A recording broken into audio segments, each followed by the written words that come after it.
The stars had always been quiet for the Valori. Their ships moved through the darkness like silver fish, swimming through an endless ocean. They had traveled the galaxy for 10,000 years, meeting hundreds of different species, learning their languages, studying their cultures. The Valori were scientists and poets. They were dreamers who painted with light and sang songs that could make entire planets weep with beauty. They had never fought a war. They did not know how. Ambassador Lyra stood at the window of her ship as it approached the blue planet. She was tall and thin, like all her people, with skin that glowed soft purple in the darkness. Her eyes were large and black, filled with curiosity as she watched the world below. The humans called it Earth. The Valori called it a mystery. "Such a small world," said her assistant, a young male named Pyrrha. "And so much water. How do they survive?" Lyra smiled gently. "They are adaptable. Our scouts say they have lived in deserts and frozen lands. They build cities on mountains and beside oceans. They are interesting." The Valori had been watching Earth for 50 years. They had seen the humans fight terrible wars against each other. They had seen them drop weapons of fire that burned entire cities to ash. They had seen them hurt each other in ways that made the Valori sick with horror. But they had also seen something else. They had seen humans run into burning buildings to save strangers. They had seen them share food when they were hungry, give shelter when they were cold. They had seen them create music and art so beautiful that the Valori scientists had cried when they heard it. The humans were violent, yes, but they were also kind. This contradiction fascinated the Valori more than anything they had ever discovered. The ship landed in a large field surrounded by soldiers. Lyra felt a small twist of fear in her stomach. The humans carried weapons everywhere. They always seemed ready for a fight, even when there was nothing to fight. A group of humans approached the ship. Lyra took a deep breath and walked down the ramp to meet them. The leader of the group was a man called Captain Taewon. He was not tall for a human, but he moved like someone who had seen many battles. His face was hard, with lines around his eyes and a scar across his jaw. His hands were rough and covered with smaller scars. But when he looked at Lyra, his eyes were calm and curious, not hostile. "Welcome to Earth," he said. His voice was deep and steady. "I am Captain Taewon. I will be your guide during your stay." Lyra bowed in the Valori fashion. "Thank you, Captain. I am Ambassador Lyra. We come in peace, seeking friendship between our peoples." Taewon nodded. He did not smile, but he did not seem unfriendly.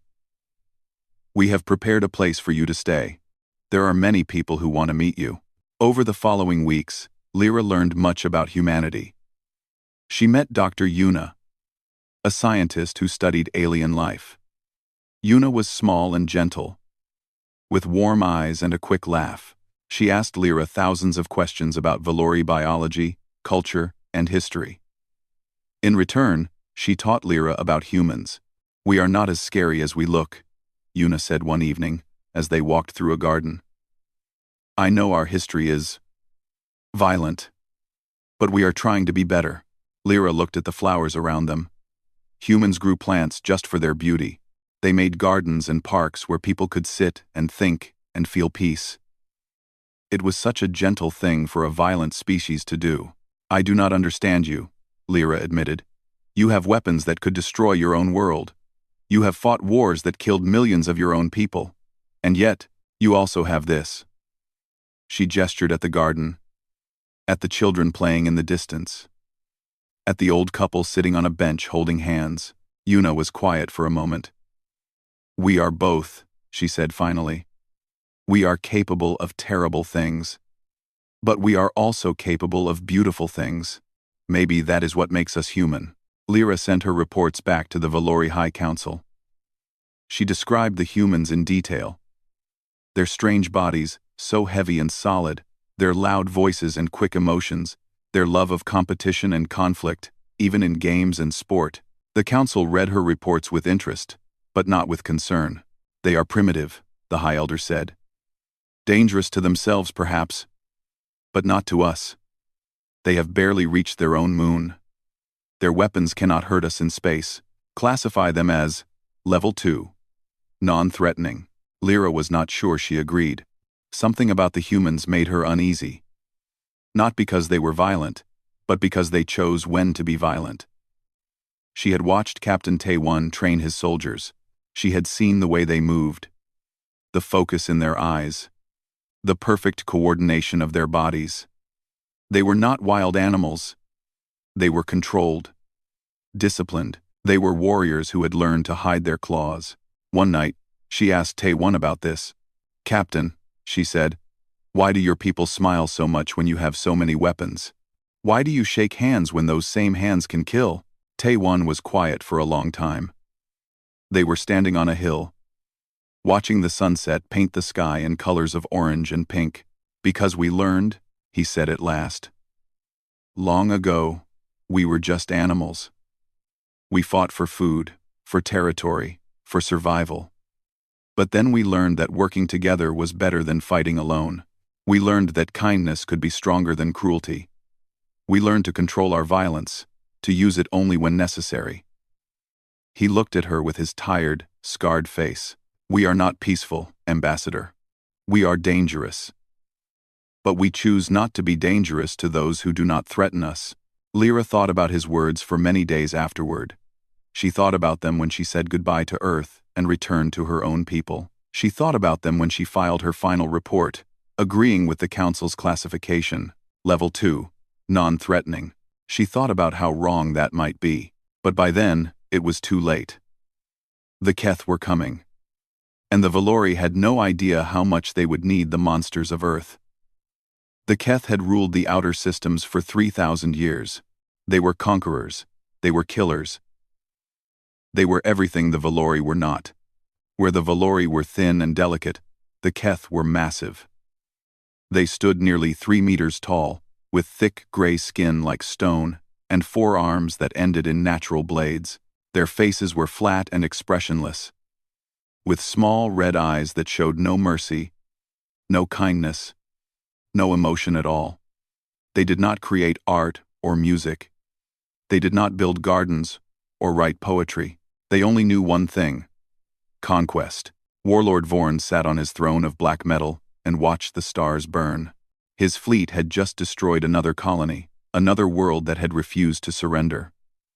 The fires of the dying planet reflected in his cold red eyes. "Report," he commanded. His general stepped forward. "The colony is eliminated, Warlord.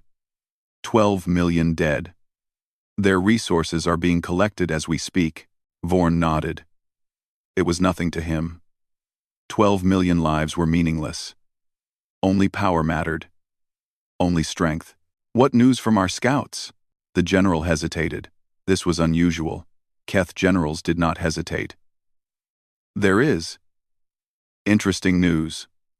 Warlord, the Valori have made contact with a new species, a primitive world called Earth. The species calls itself humanity." Vorn leaned forward slightly. The Valori were old enemies, though they had never truly fought. The Valori always ran. They always surrendered their colonies without resistance. They were prey, nothing more. But Vorn enjoyed hunting them. It amused him to watch them flee. "Tell me about these humans." The general pulled up images and data on the screen. "They are weak, Warlord. Their bodies are soft. They have no natural weapons. Their technology is primitive. They have only recently discovered space travel. Our analysts classify them as..." He checked his notes. "Level 1.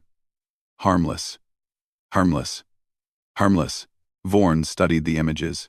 The humans looked pathetic. Small, squishy creatures with too much hair and strange round eyes. They smiled in many of the pictures, showing their flat little teeth. How could such weak things have survived at all? The Valori alliance with them means nothing, Vorn decided.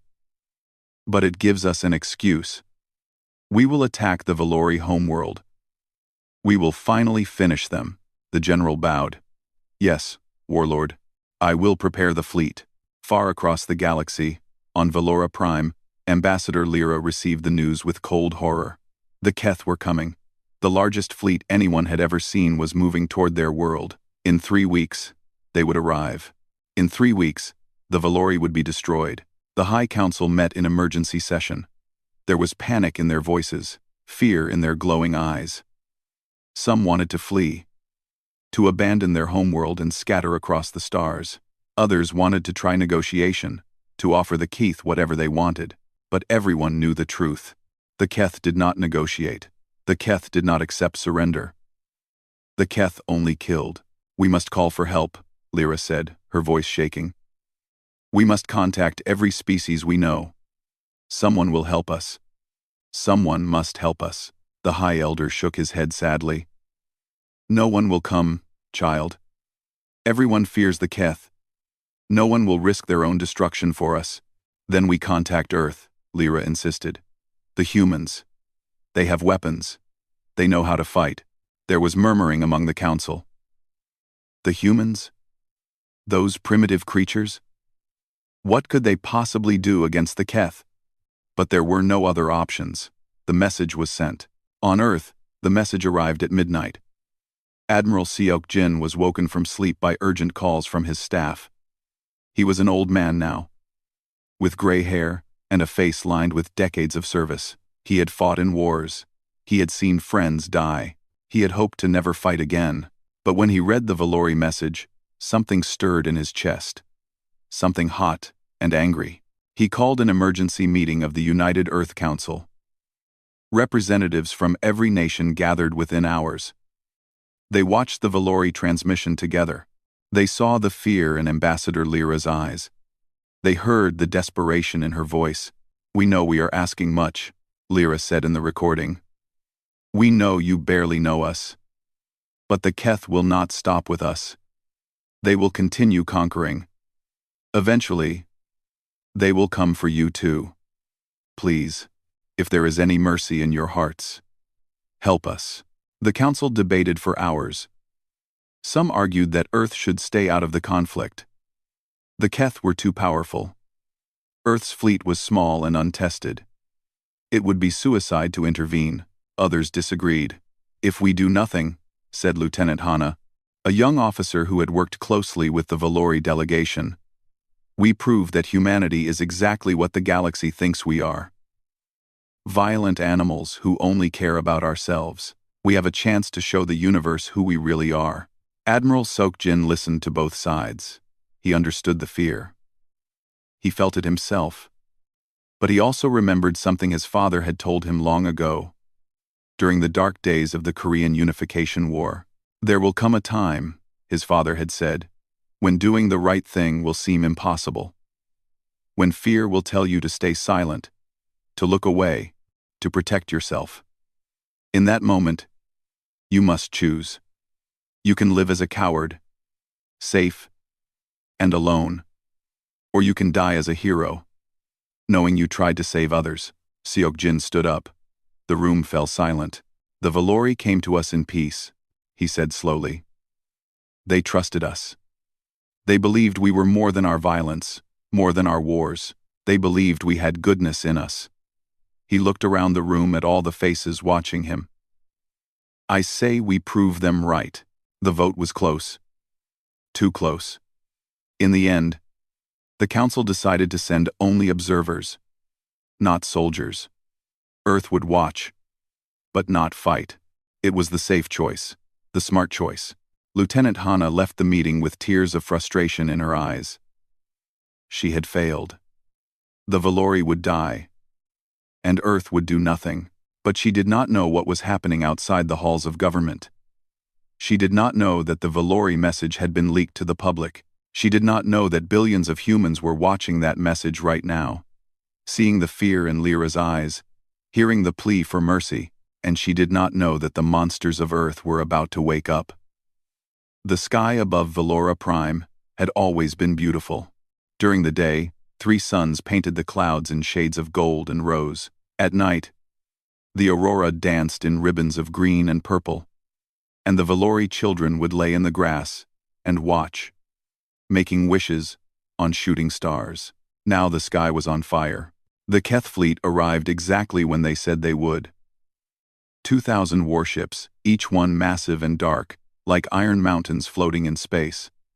They blocked out the stars. They blocked out hope.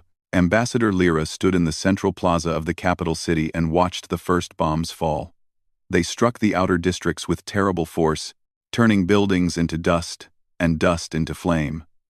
The sound was deafening, a constant roar of destruction that shook the ground beneath her feet. Around her, people were running. Families grabbed their children and fled toward the shelters. Though everyone knew the shelters would not save them, old people who could not run simply sat down and waited for death. The Valori had never known war. They did not know how to act, how to think, how to survive. "Ambassador!" A young aide ran up to her, his face twisted with terror. "We must go. The shield generators are failing." Lyra did not move. She watched a school collapse in the distance, heard the screams of children trapped inside. She had visited that school just last month. She had read stories to the little ones, had seen their bright eyes, and heard their innocent laughter. Now they were dying. "There is nowhere to go," she said quietly. "There is no escape." The Keth landing ships descended through the smoke and flame. They were massive transport vessels, each carrying thousands of soldiers. They landed in the ruined streets, and the doors opened, and the monsters came out. The Keth soldiers were even more terrifying in person than in pictures. They moved with horrible speed for creatures so large.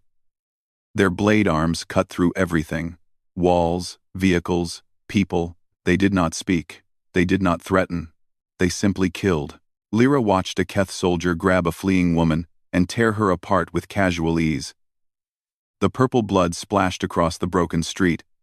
The soldier did not even slow down. It moved on to the next victim, and the next, and the next. This was not war. This was extermination. The Valori defense forces tried to fight. They had no real weapons, only tools that had been converted into weapons.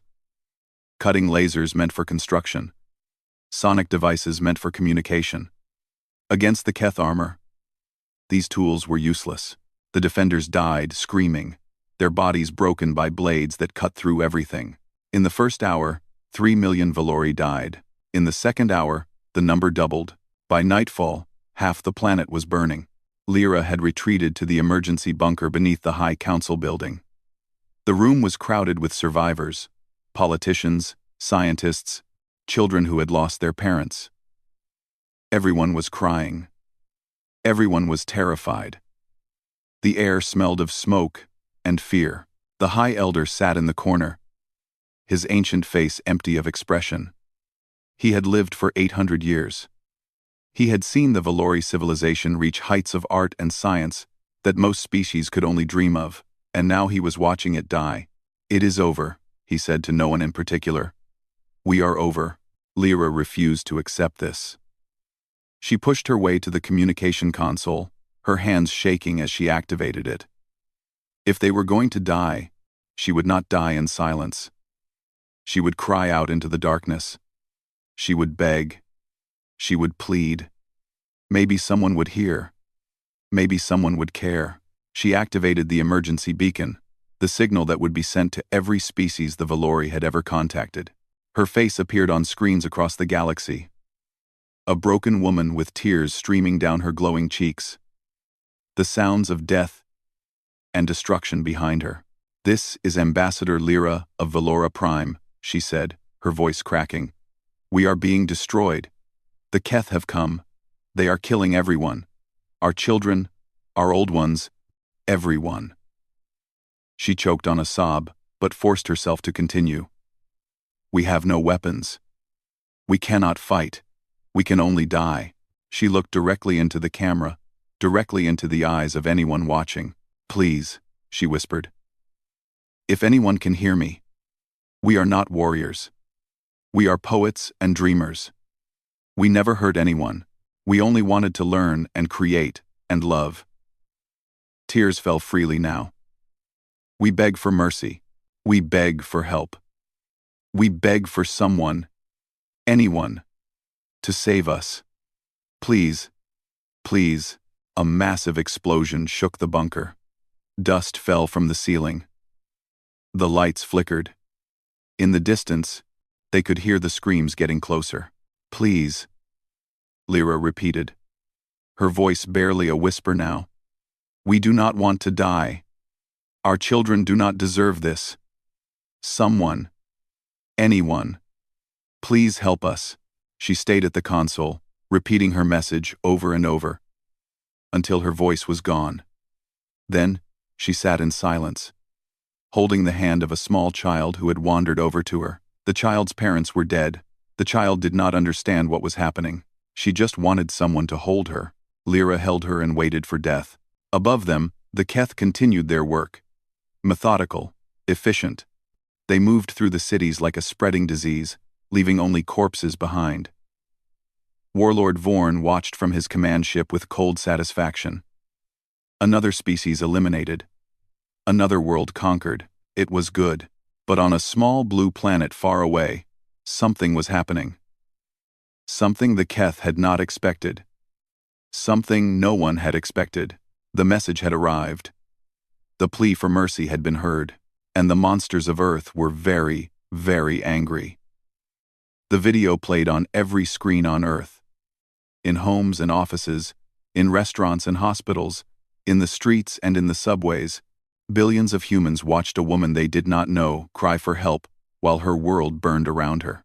They watched children run through smoke and fire. They watched bodies fall. They heard the screams, and something inside humanity snapped. Sergeant Dae-ho was 47 years old. He had served in the Korean Unification War 20 years ago. He had seen things that still woke him up at night. Screaming. After the war, he had become a farmer. He grew rice and vegetables. He tried to forget the past. He tried to be peaceful. But when he saw Lyra's message, he remembered who he used to be.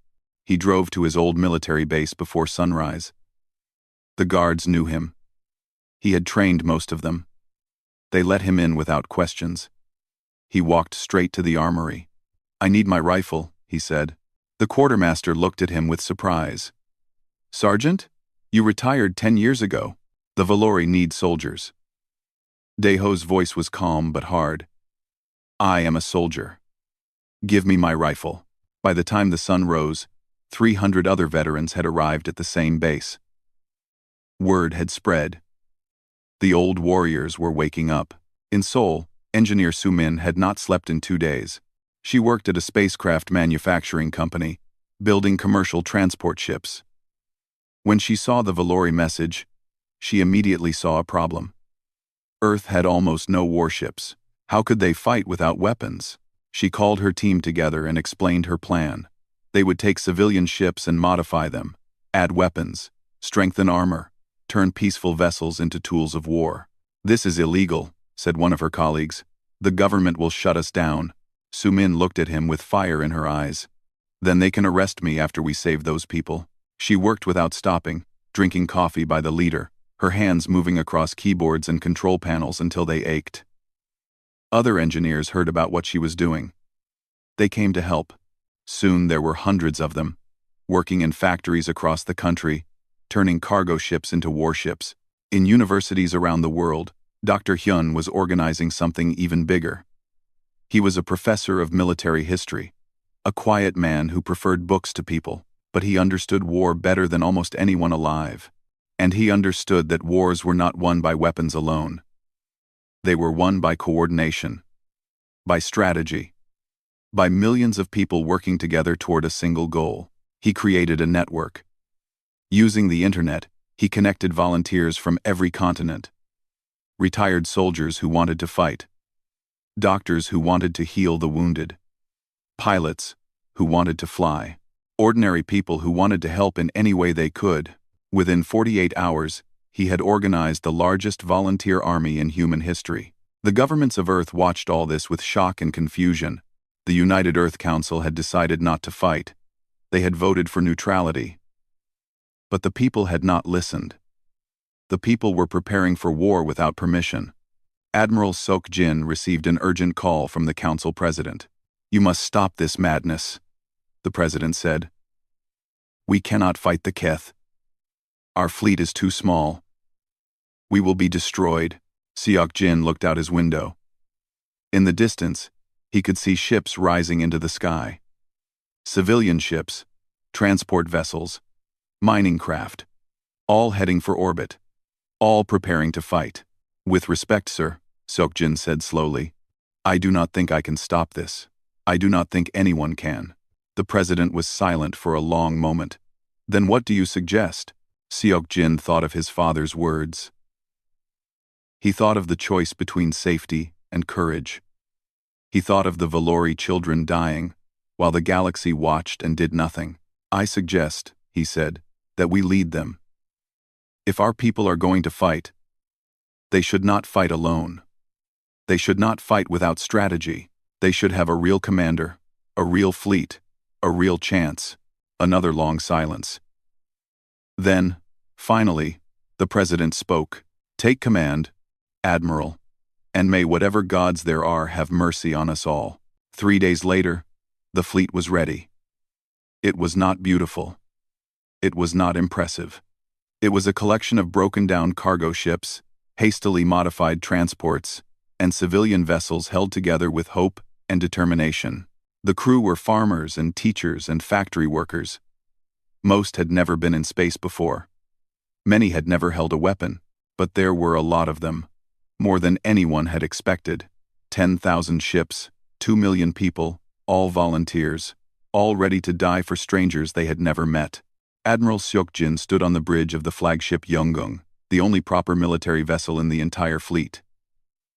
He looked at the ragged armada around him and felt a strange mix of pride and terror. Lieutenant Hana stood beside him. She had given up her official position to join the volunteer fleet. Her eyes were red from crying and lack of sleep, but her jaw was set with determination. They are all looking at you, she said quietly. They need you to say something. Seokjin nodded. He activated the fleet-wide communication channel. His voice would reach every ship, every crew member, every frightened volunteer who was wondering if they would ever see their home again. My friends, he began, his voice steady despite his fear. I will not lie to you. The enemy we face is powerful. They have conquered 100 worlds. They have destroyed civilizations that were old when humanity was still learning to make fire. He paused, looking at the stars beyond his window. But they have never faced us. They have never faced humans. They think we are weak because we are soft. They think we are cowards because we smile and shake hands and grow flowers. They do not understand us. They do not know what we become when someone we care about is threatened. His voice grew harder, filled with something ancient and terrible. We are the children of Earth. We survived ice ages and plagues. We survived predators and wars. We crawled out of the darkness and built civilizations with our bare hands. We are not prey. We are not soft. We are the most dangerous thing in this galaxy. And today we show them why. Close. Across the fleet, 2 million humans roared in response. The monsters of Earth were awake, and they were coming for the Keth. Warlord Vorn was eating when his sensors detected the approaching fleet. He was in his private chambers aboard his command ship, consuming the raw meat of some animal from the last world he had destroyed. Blood dripped down his chin as he looked at the report with mild curiosity. Humans, his general said, confusion in his voice. 10,000 ships. They are coming directly toward us. Vorn made a sound that might have been a laugh. The primitive ones? The soft creatures from the water planet? Yes, Warlord. Vorn studied the sensor data. The human ships were small and poorly armored. Their weapons appeared weak, their shields almost non-existent. This was not a battle fleet. This was a joke. Let them come, Vorn decided. We will destroy them quickly and then return to finishing the Valori. It will be amusing. He did not understand what was coming for him. He did not understand what humans were capable of when they were angry. The two fleets met in the space above Valora Prime. The Keth had 2,000 warships, each one massive and bristling with weapons. The humans had 10,000 ships that looked like toys by comparison. The math was simple. The humans should lose. The battle began exactly as expected. The Keth opened fire with their long-range weapons, and human ships began to explode. The first volley destroyed 800 vessels instantly. The second volley destroyed 500 more. The human fleet shattered and scattered, breaking apart under the assault. Vorn watched with satisfaction. "Pathetic," he said. "They cannot even maintain formation." But then something strange happened. The human ships did not retreat. They kept coming. Even as they died by the hundreds, they pushed forward, moving closer and closer to the Keth fleet. One small human ship, its engines damaged and its weapons destroyed, flew directly toward a Keth destroyer. The destroyer's captain tried to turn, tried to avoid the collision, but the human ship was too fast, too determined. The impact destroyed both vessels in a ball of fire. Vorn straightened in his throne. "What was that?" "The human ship," his general stammered. "They deliberately crashed into our destroyer. They used their own ship as a weapon." Before Vorn could respond, it happened again, and again, and again. Dozens of damaged human ships stopped trying to fight and simply flew into the enemy. Their crews did not eject. They did not try to survive. They rode their ships into death, taking as many Keth as they could. "This is madness," Vorn whispered. It got worse. The human ships that could still fight began using tactics the Keth had never seen. They flew in unpredictable patterns, taking insane risks, sacrificing themselves to protect other ships. When their weapons failed, they rammed. When their engines failed, they detonated their own reactors. They fought like creatures who did not care about survival. They fought like animals. On the flagship Yunggung, Admiral Sog Jin directed the battle with cold precision. His face showed no emotion as he watched his fleet die around him. Every death hurt him. Every explosion was a piece of his soul burning away. But he did not stop. He could not stop. The Valori were counting on them. "Captain Taewon's group has reached the enemy line," Lieutenant Hana reported, her voice tight with tension. Seokjin nodded. Taewon was leading the assault team, the ships that would try to break through the Keth defenses and reach the surface of Valora Prime. If anyone could do it, Taewon could. On his cruiser, Captain Taewon gripped the arms of his command chair as his ship shook from enemy fire. Around him, his crew worked with desperate efficiency, their faces pale with fear but their hands steady. "Shields are failing," his first officer reported. "We cannot take much more." Taewon looked at the view screen. Ahead of him was a Keth dreadnought, the largest ship in the enemy fleet. If he could take it out, the other ships could get through. He thought about his family. His wife, who had died in the Unification War. His daughter, who he had not spoken to in years. He thought about all the things he had never said. All the time he had wasted. "All hands," he said into the communication system. "Prepare for emergency evacuation. Get to the escape pods." His first officer looked at him with wide eyes. "Sir?" "Now." Taewon's voice was calm. "Final. That is an order." The crew obeyed, running for the pods, trusting their captain to save them. Within minutes, the ship was empty except for Taewon himself. He aimed his damaged cruiser at the dreadnought and pushed the engines to full power. The Keth captain saw what was coming. He tried to turn his massive ship, tried to move out of the way, but dreadnoughts were slow. The human cruiser hit them at full speed, punching through armor and deck, and everything in between. When Taewon activated the reactor overload, both ships vanished in an explosion that could be seen from the planet's surface. The gap he created allowed 300 human ships to break through. They descended toward Valora Prime, carrying soldiers who were ready to fight on the ground. Lieutenant Hana led the first landing party. She dropped from her transport into a burning city, her boots hitting ground covered in ash and purple blood. Around her, human soldiers formed up, their faces hard, their weapons ready. A Keth soldier emerged from the smoke, its blade arms raised.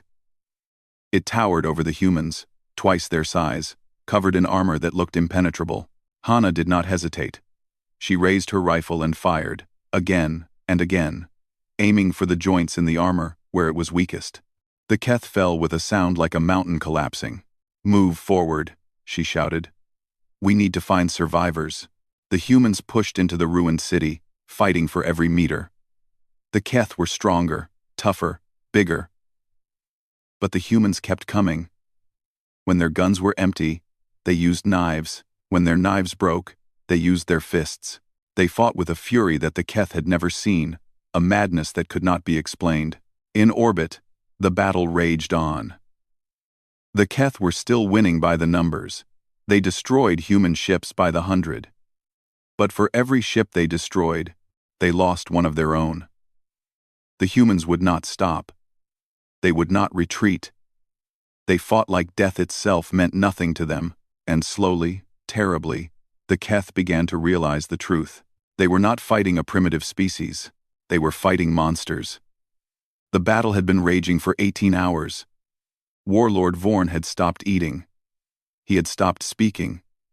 He simply sat on his throne and watched his fleet die.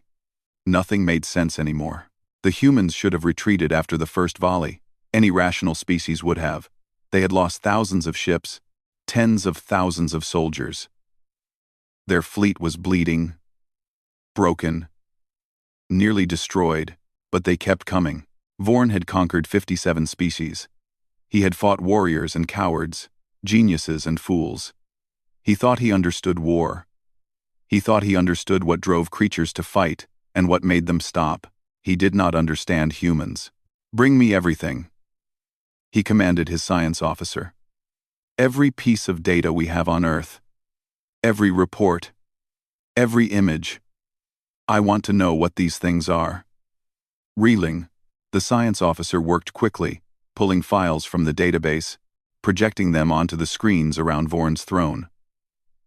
At first, the data seemed normal. Earth was a small planet, mostly water. With a moderate climate, the humans were soft-bodied mammals with no natural weapons. Their technology was primitive. Their civilization was young. Then the science officer went deeper. "This cannot be right," he muttered, his fingers moving faster across the controls. "What?" Vorn demanded.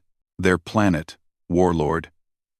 The more I look at it, the more wrong it seems."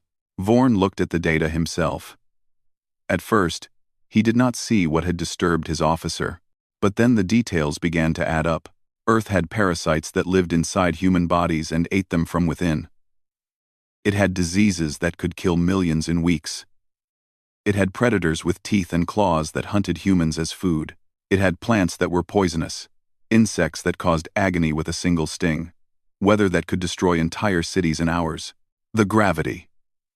The science officer continued, his voice shaking. "It is nearly twice what most species consider safe. Their bones are dense. Their muscles are strong. They carry their own weight through a crushing atmosphere every moment of their lives." Vorn felt something cold forming in his chest. Something he had not felt in a very long time. "Show me their history." The screens filled with images of human war. Not war against aliens, but war against each other. The science officer explained each image with growing horror. "They have fought each other for their entire existence, Warlord. Wars over territory. Wars over religion. Wars over ideas. They have weapons that can destroy entire cities in a single blast.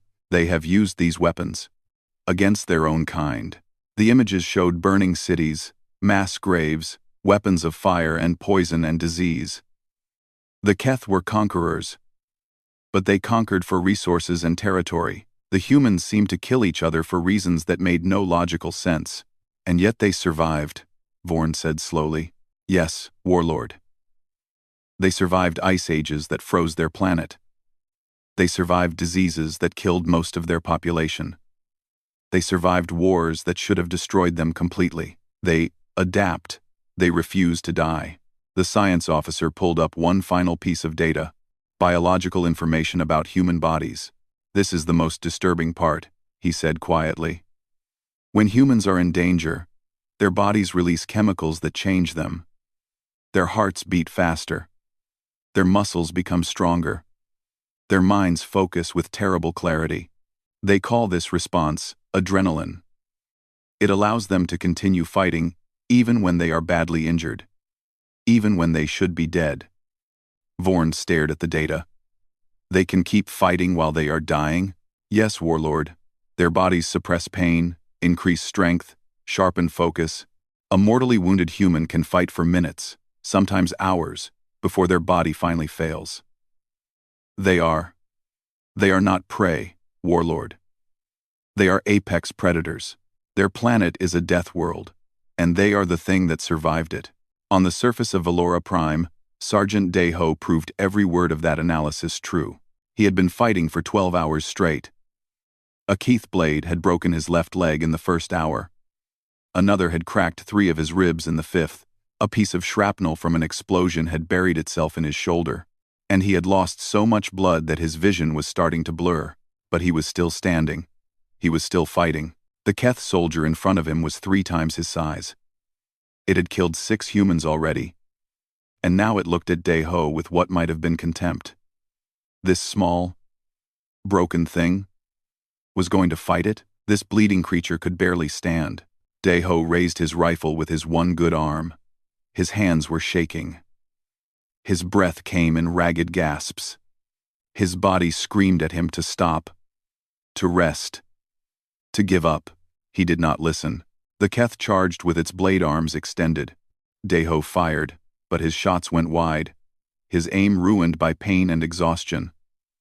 The Keth struck him across the chest, opening a deep gash that should have killed him instantly.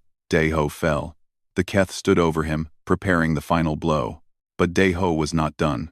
With the last of his strength, he pulled the grenade from his belt and shoved it into the gap between the Keth's armor plates. The Keth looked down in confusion, not understanding what had happened. "You wanted war," Deho whispered through blood-stained teeth. "You found the wrong planet." 2020. The explosion killed them both. Across the battlefield, scenes like this repeated again and again. Humans who should have been dead kept fighting. They killed Keth soldiers with their bare hands. They threw themselves on enemy weapons to protect their comrades. They refused to surrender, refused to retreat, refused to die. The Keth had never seen anything like it. They were warriors, bred for conquest. But they fought to win, to survive, to continue. The humans seemed to care nothing for survival. They fought like creatures who had already accepted death and decided to make it mean something. In his command ship, Warlord Vorn finally understood. "They are not fighting to win," he said slowly. "They are fighting to hurt us. They know they cannot defeat us. But they can make us bleed. They can make us pay for every life we take." His general looked at him with something like fear. "What do we do, Warlord?" Vorn did not answer. He was watching the battle data, watching his fleet shrink while the human fleet kept coming, kept fighting, kept dying and killing in equal measure. For the first time in his 300 years of life, Warlord Vorn was afraid. The battle lasted 3 days. When it finally ended, the space above Valora Prime was a graveyard. Broken ships drifted through the void, some still burning, some dark and silent. Bodies floated among the wreckage, human and Keth alike, their final moments frozen in the cold vacuum of space. The human fleet had lost over 7,000 ships. More than 1 million volunteers had died. Farmers who had never held a weapon, teachers who had never seen combat, ordinary people who had traveled across the galaxy to help strangers they had never met. They had saved the Valori. And they had broken the Keth. Warlord Vorn's flagship was the last ship still functioning. Its weapons were destroyed. Its engines were dead. It hung in space like a wounded animal, waiting for the final blow. Admiral Sokjin's voice came through the communication channel, calm and steady despite everything. "Warlord Vorn, you are defeated. Your fleet is destroyed. Your army is scattered. Surrender. And this ends now." Vorn sat on his throne in the darkness of his dying ship. The lights had failed hours ago. Most of his crew was dead. The screens showed nothing but static. For the first time in his life, he was alone. He thought about refusing. He thought about fighting to the last breath, dying with honor like a true Keth warrior. His ancestors would have expected nothing less, but his ancestors had never faced the monsters of Earth. I surrender, Vorn said, and the words tasted like ash in his mouth. Human soldiers boarded the flagship within the hour. They moved through the dark corridors with weapons raised, stepping over Keth bodies, checking every corner for threats. Lieutenant Hanna led the team that found Vorn in his throne room. He looked smaller than she had expected. Without his army, without his fleet, without his power, he was just a creature. Big and dangerous. Yes. But not invincible. Not anymore.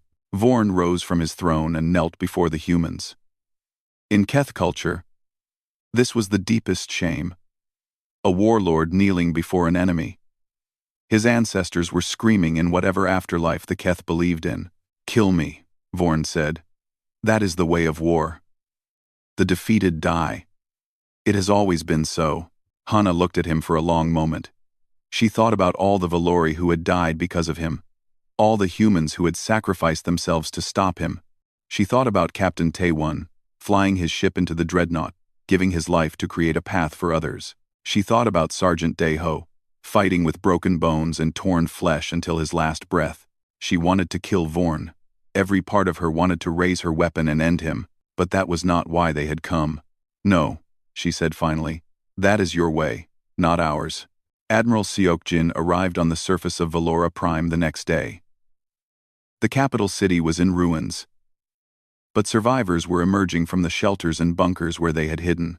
The Valori looked at the human soldiers with wonder and fear, unable to believe what they were seeing.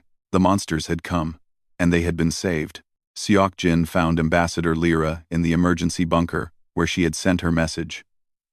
She was still holding the hand of the small child, who had come to her in the darkness. Both of them were alive. Admiral, Lyra whispered, her voice raw from crying. You came. You actually came. Seokjin knelt beside her, his old joints aching, his face lined with exhaustion. We heard your message, he said simply. We could not ignore it. But why? Lyra's large dark eyes were filled with confusion. We are nothing to you. We are strangers. Why did you sacrifice so much for us? The Admiral was quiet for a moment, thinking about his answer. Behind him, human soldiers were handing out food and water to the survivors, treating the wounded, comforting the grieving. They moved through the ruined city like guardian angels, these strange, soft creatures who had crossed the galaxy to fight for people they did not know. Because you asked, Seokjin said at last, and because we remember what it is like to have no one answer. The Keth Dominion was dismantled in the months that followed. Their fleet was destroyed, their armies scattered, their warlords killed or captured. For the first time in 3,000 years, the outer systems were free from their rule. Vorn was not executed. Instead, he was exiled to a barren moon at the edge of known space, sentenced to live out his days alone, with nothing but his memories and his shame.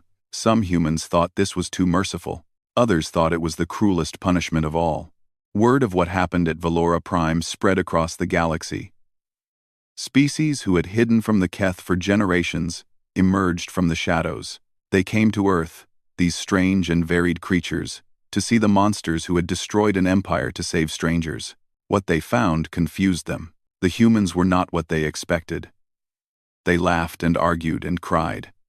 They built gardens and painted pictures and sang songs. They held hands with their children and kissed their partners and grew old together. They were soft, yes, gentle, even. But the visitors also saw the memorial walls. The names of the dead, carved into stone, going on and on for kilometers. They saw the veterans, the ones who had survived, with their empty eyes and scarred hands. They saw the ships in orbit, the weapons that could destroy worlds, the soldiers who trained every day for wars they hoped would never come.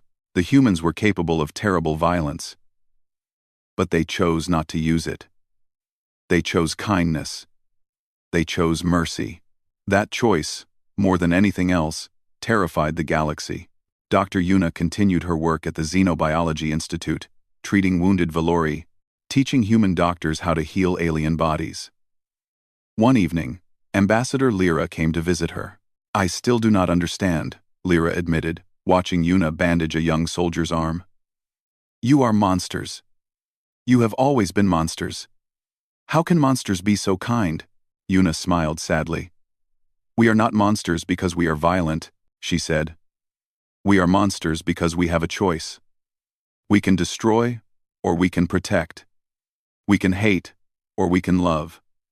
Most species in this galaxy have never had that choice. Violence was bred out of them, or they never had it to begin with. She finished the bandage and looked at Lyra with tired eyes. We have all the darkness inside us. Every terrible impulse, every violent urge, but we choose to be kind anyway. Maybe that is what makes us human. In Geneva, on Earth, a new memorial was built. It was a simple wall of black stone, stretching for kilometers, covered in names. The names of every human who had died at Valora Prime, farmers and teachers, doctors and engineers, mothers and fathers and children who had never grown up. At the base of the wall, in every language of every species humanity had saved, a single phrase was carved into the stone. They begged for mercy. We answered. And across the galaxy, the monsters of Earth kept their watch, ready to answer again, if anyone ever asked.